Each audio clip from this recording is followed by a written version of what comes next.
सम्मानित नागरिकों नमस्कार। मैं प्रवीण मिश्रा उपस्थित हो गया हूँ आज फील्ड फार्मिंग पर बातचीत करने को। और अब ये देखा जाए तो कहना थोड़ा सा आसान होगा कि फील्ड फार्मिंग का भी अपना एक अनुभव रहा है, जहाँ पर ये फील्ड पास की जर्नी चलते रहती है। बहुत समय में ऐसा देखा जाता है कि मौसम के बाद और स्थानीय बहुत सारे कारक हैं जो कि फील्ड फार्मिंग को सफल या असफल बनाते हैं। लेकिन फिर भी लगातार प्रयास से हम लोग ये पहले देखते हैं कि ज़मीन को पहले उर्वरा शक्ति लायक बना दिया जाए, जिससे कि हमारी जो ज़मीन से उत्पन्न होने वाली चुनौतियां हैं वो कम हो जाए। इसी कड़ी में आज बात करते हैं कि सरसों की खेती के लिए अब हम लोगों की तैयारी शुरू हो चुकी है, जिसमें हम लोगों ने खेत की गहरी जुताई किया, सोलराइज़ किया और इसके बाद फिर से उसमें जुताई किया। इसके बाद बीज डाला, बीज डालने के बाद उसे अच्छे से दबाया, जैसे कि उसे पाटा लगाना बोलते हैं। और इसके बाद अब जो है ये हम लोग डोली बना रहे हैं, जिससे कि पानी देने में आसान हो और ये खेत के प्रत्येक भाग में ये पानी पहुंच जाए, इसके लिए तैयारी चल रही है। इस तरह से ट्रैक्टर से ये सारा कार्य किया जा रहा है और आप देखेंगे कि ये नाली नुमा क्यारी नुमा ये बनाई जा रही है, जिससे कि पानी को सपोर्ट मिले और पूरा एक स्लोपिंग बनता जाए। बड़े खेत में पानी को भी पहुंचाना काफ़ी चुनौतीपूर्ण कार्य होता है, क्योंकि यदि आप पानी का फ्लो देखेंगे तो वो एक साथ एक जैसा नहीं फैलता है। इस वजह से इनको छोटे छोटे क्यारियों में विभाजित करके और उस जगह में पानी लगाया जाता है, जिससे कि प्रत्येक फसल को अच्छे से पानी मिल सके।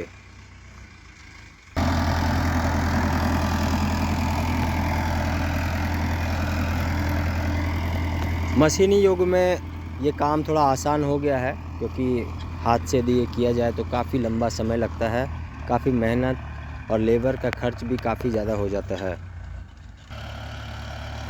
बुराड़ी में 2.5 किला का एक छोटा सा ये पैच है, जहाँ पर हम लोग अपनी तैयारी करते हैं। कुछ फेल पास होने की जर्नी में ट्रायल चलते रहता है और देखा गया है कि समय और मौसम के अनुकूल यदि सारी चीज़ें गतिविधि हो रही है तो इसमें सफलता भी अर्जित की जाती है। लेकिन कभी ज़्यादा बारिश या कम बारिश होने के बाद या फिर समय में यदि लेट हो गया तो ये चलते रहता है कि उसमें फेल पास सामने प्रत्यक्ष रूप से दिख जाता है।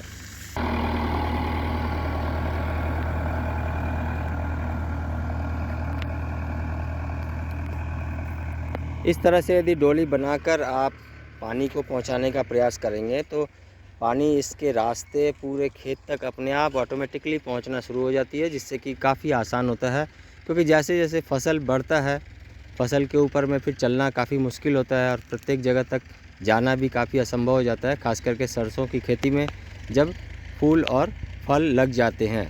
इसलिए ज़रूरी है कि इन सारी चीज़ों को अपनाया जाए और ऐसे सिस्टमेटिक कर लिया जाए।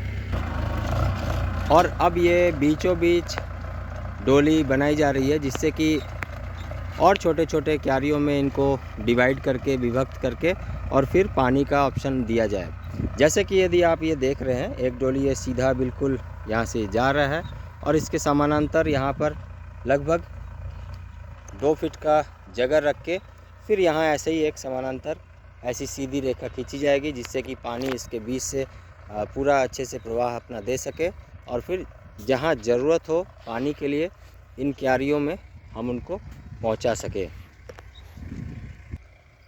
आज के वीडियो में आप देख रहे हैं फील्ड फार्मिंग पर, जहां पर हम लोग बात कर रहे हैं कि फील्ड फार्मिंग में किस तरह से क्यारियां तैयार की जाएगी, किस तरह से पानी पहुंचाने का प्रबंध किया जाएगा। खास करके जब आपका बड़ा सा कोई पैच हो या छोटा सा पैच हो तो ये कोशिश करना होगा कि फसल लगने के बाद फसल को कम से कम नुकसान हो और आप इसका प्रबंधन पहले से ही कर लेंगे तो आप देखेंगे कि काफ़ी अच्छा रिजल्ट भी आ रहा है। क्योंकि प्रत्येक फसल में, प्रत्येक पौधे में अपना एक इम्पोर्टेंस है, तो कोशिश ये करना है कि कम से कम पौधों को नुकसान हो। जब पौधे उग जाएं, जर्मिनेट हो जाएं, तो पौधों को बचाना ही एकमात्र लक्ष्य है। और यदि स्वस्थ होकर, सुचारू होकर, व्यवस्थित होकर ये बचे रहेंगे तो फिर अच्छे से फूल और फल भी देंगे। यूँ तो खेतीबाड़ी ही अपने आप में काफ़ी चुनौतीपूर्ण कार्य है, लेकिन इन चुनौतियों को अनुभव से पार पाया जा सकता है। और जैसे जैसे आप लगातार प्रयास करेंगे, अनुभव करेंगे, तो आप देखेंगे कि आप सफल भी हो रहे हैं। खास करके शहरी जीवन में यदि आप पुराने समय से खेती नहीं कर रहे हैं, तो आपको तकनीकी युग में इन सभी विधा के बारे में भी उन लोगों से मिलना चाहिए या उनसे संपर्क करना चाहिए जो इसमें काम कर रहे हैं, अनुभव कर रहे हैं, या फिर वो सफल हैं अपने अनुभव के द्वारा। इसी तरीके से यदि हम लोग ये कोशिश करें कि अचानक से कोई काम शुरू कर दें और उसमें हम सफल हो जाएं, तो ऐसा बिल्कुल भी मुमकिन नहीं है। और यही कारण है कि लोग खेतीबाड़ी की तरफ रुख तो करते हैं, लेकिन कुछ दिन के बाद ही निराश होकर वो छोड़ देते हैं। यह एक सतत प्रयास है जहाँ पर लगातार प्रयास किया जाना चाहिए और तभी सफलता हाथ लगेगी। पुनः चलता हूँ आपको ये दिखाने के लिए कि अब क्यारी किस तरह से बनी है, डोली किस तरह से बनी है, जिससे कि एक अनुमान हो जाए कि आप भी जब कभी फील्ड फार्मिंग की तरफ बढ़ रहे हैं तो आपको भी ऐसा ही कुछ करना रहेगा पानी के प्रबंधन के लिए, जिससे कि खेत के प्रत्येक भाग में पानी आसानी से पहुंच सके।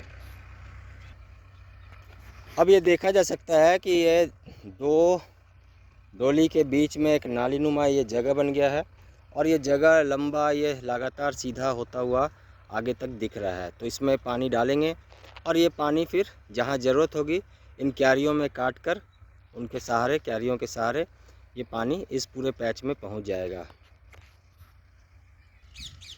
खेती का अपना अनुभव ये रहा कि खेती काफ़ी इंटरेस्टिंग काम है।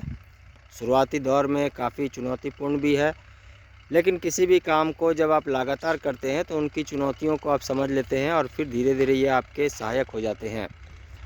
ठीक ऐसा ही चुनौती को लेकर जब हम लोग लगातार प्रयास करते रहते हैं कि इसमें सफलता कैसे अर्जित की जाए, तो एक समय ऐसा भी आता है कि हम बिल्कुल सामंजस्य बिठा लेते हैं अपने इस पूरे माहौल के साथ। और ऐसा ही खेती भी है, हमें अब ये अच्छा लगने लगता है और ऐसा ही कुछ हम भी महसूस कर रहे हैं।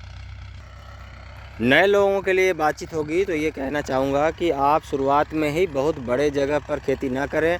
शुरुआत में अपने घर में किचन गार्डन, इसके बाद छोटे से पैच में, और फिर धीरे धीरे आप बड़े जगह रुख करें।